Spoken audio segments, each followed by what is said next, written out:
Fresh Arts International presents Fresh Talk, conversations about creativity in the 21st century. A contemporary artist from North Carolina, Jennifer Ray has been based in Berlin for the past 8 years with her husband, Jason Forrest, aka DJ DonnaSummer. We'll hear more from him later. Jen is an amazing artist whose work sometimes shows up in the branding of Jason's music. She's shown her art in museums and galleries in the cities, including New York, Berlin, and Paris. I met Jen when we were both living in Atlanta and was lucky to reconnect with her now just before she moves back to New York City. Jen, you depict fierce women in a realm that's been described as both dystopian and magical. And in Frieze magazine a couple of years ago, you talked about the importance of having something broken in the landscapes you create. I basically term it as failure.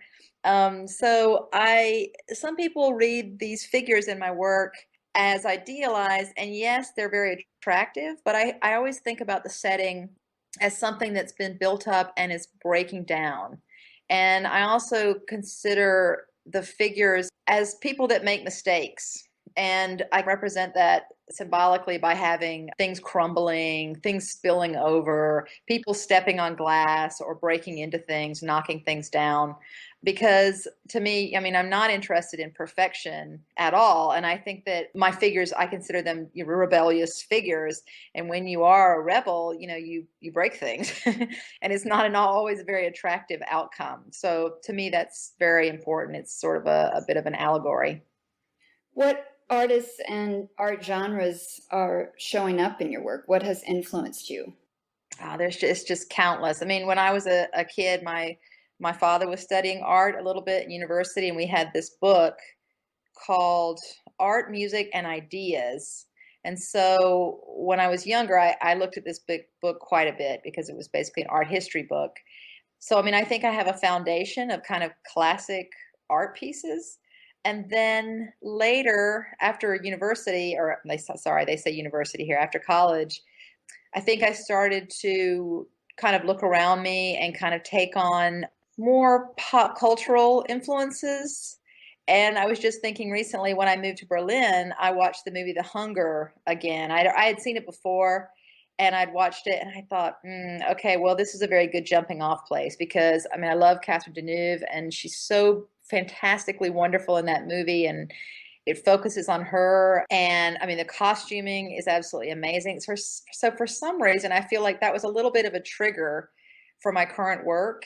And then other than that, I really enjoyed Roxy music. I really really like, and they influence a little bit. And also reading and studying about different women along the way that have just bucked the system and either through rebel groups, acts of terrorism, you name it, just women that were trying to kind of make their own society.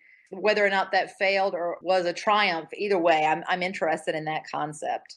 So the women that figure yes. in your compositions, how do they represent your personal mythology?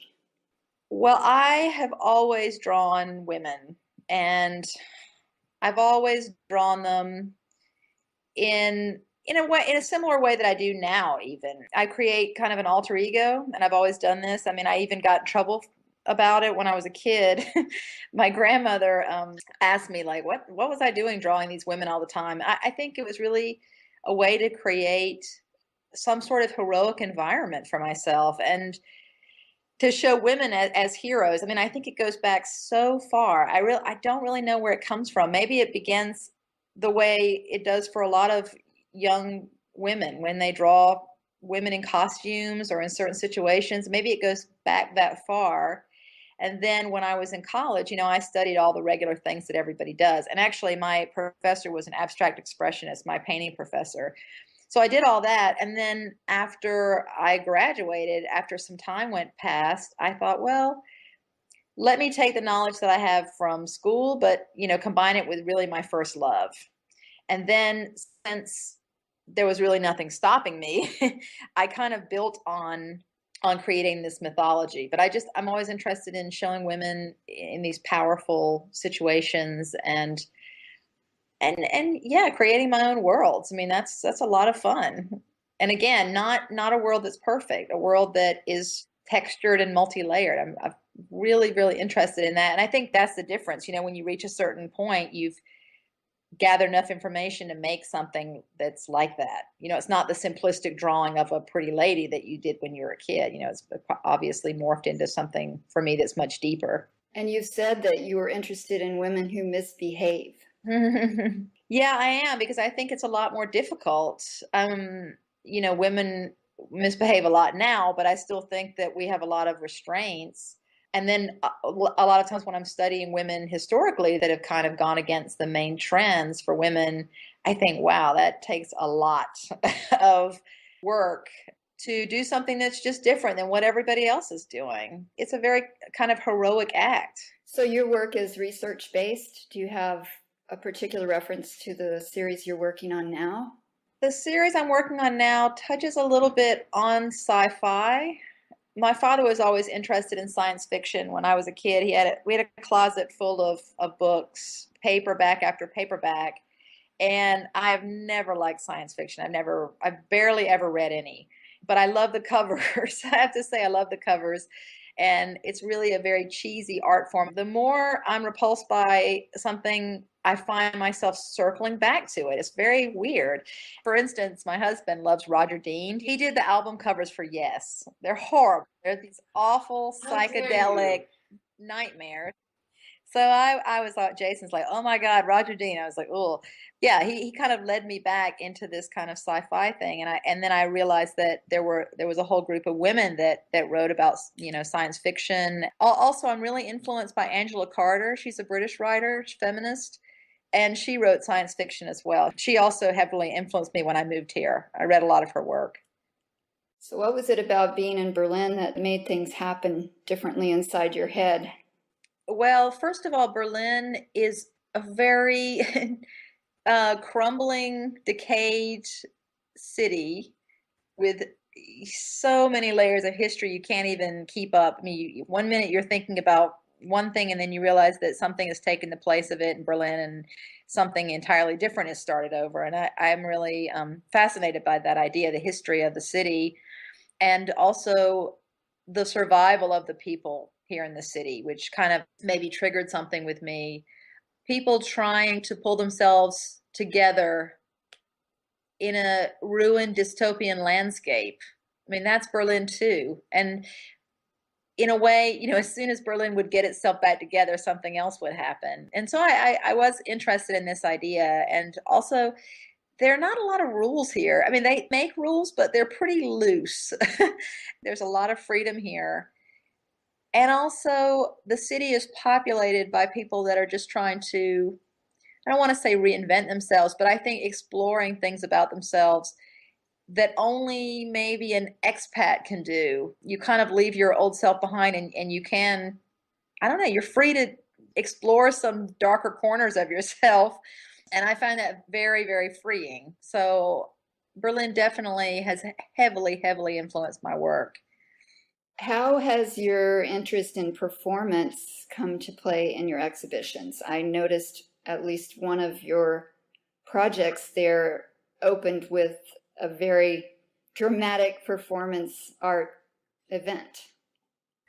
When I started doing performance, my basic idea was to make a tableau vivant. So I started off with that concept. But what I really also wanted to do is make the drawings come to life.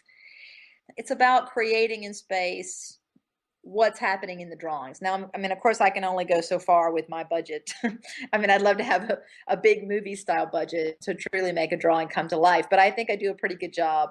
And the nice thing about the performances is that I can gather a lot of women together, a lot of local women, and they really mean something to me. A lot of them are friends, and of course, when you put makeup and costumes, I mean, that transforms people. Obviously, I mean, I think of them as very glamorous, but in actuality, I mean, they're attractive women, but they all have different jobs. They're not just vacant. They're not models. They're people that are writers, actors, singers, historians, one's a video editor, one has her own television show. I mean, they're really a varied bunch. So for me, it was important to bring the drawings to life, but also populate the performances with like real people that have real strength and are interesting. Somebody suggested that I use dancers or models at the beginning, and I considered it, and I thought, Berlin has so many interesting women in it. It's just full of people, and these women, unlike other cities where people are very rushed,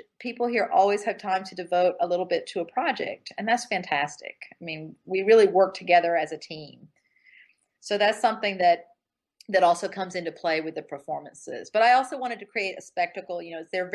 One thing that, of course, you're not going to get necessarily from viewing the photographs is they're heavily sound oriented. So they're loud and dramatic, and the women also are very, they're very powerful, and sometimes they're pushing people out of the way to make way for what they're doing. And it's in the earlier performance, it was always very important for me to say to the performers, okay, you're in the space, but you're doing what you want to do. It's not about the audience. You're not pandering to the audience. You're not smiling at them. You're not looking at them. You don't care about the audience. You're simply doing what you feel like doing in the moment. So it was very important also with the performances to depict this concept. I mean, I made a conscious effort to work on paper with watercolor, and I have to say that, when I never did this at art school because, they don't want you to work with watercolor. It's laughable. I mean, if I had gone to my professor and said, I want to work on paper and watercolor, he would have just thought I was nuts. I mean, I actually had to go and learn watercolor technique off campus with a bunch of old people at like basically kind of a retirement home.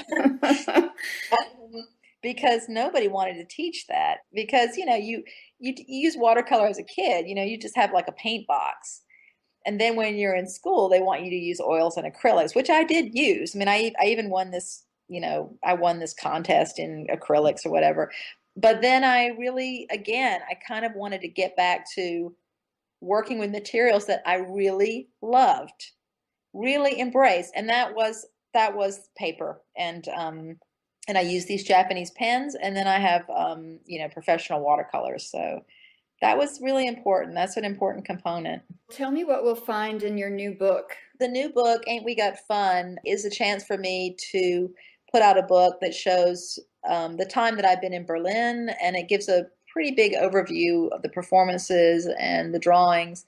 I even do video, but it didn't make it into the book. But I went with Gestalten Publishing because they also are really spread out all over the world. I really wanted a chance to basically get my work out there. The thing about working in the contemporary art world is sometimes you produce something in it and it's doesn't get out there as much as you'd like. It's an overview, and yet it's something hopefully enjoyable at the same time. And you have an exhibition coming up in New York when you get back? Yeah, I have a show they have a gallery week in Chelsea in New York. So I have a show there, and it's just some new pieces. I'm not even sure if I have a title yet. It might just be called Genre. So I'm working on a couple of new large scale pieces. And then I have a show back here in Berlin. Well, I have a show in Vienna and then a show in Berlin that'll also have a lot of works from collectors in Berlin. And then the Vienna show is a group show of international artists, mostly women, and it's with Lisa Reuter. I don't know if you know her, but she's a really great artist from New York.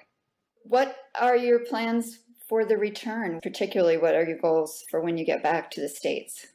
That is a very complicated question. I mean, we love Berlin, and we won't really leave it entirely. I mean, I need Berlin, to be honest. Creatively, I think I do need Berlin. But we lived in New York before, and New York has something obviously that you can't find anywhere else. I mean, it has an incredible energy. And making your work here is fantastic, and showing your work. But I think sometimes you need just a little extra something that you get from a city like New York. In a way, it's kind of time to come back. Although my husband and I still wrestle with this idea, should we or shouldn't we? We have a fantastic artistic life here, especially. That's the thing about living in Berlin. I remember the first time I could write down on different forms that, I'm an artist. That's what I do only. And it's very difficult to do that in the US. I mean, it really is. And I salute anyone that can do it. It's just a very hard thing to do. I always had I always had a job, and then I did my art as well.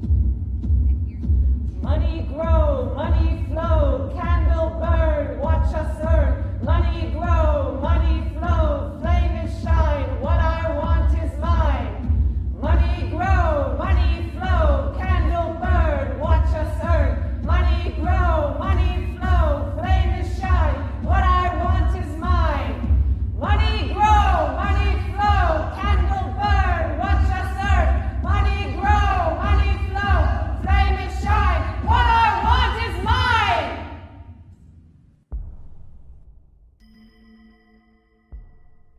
You've been listening to Fresh Talk with Jen Ray.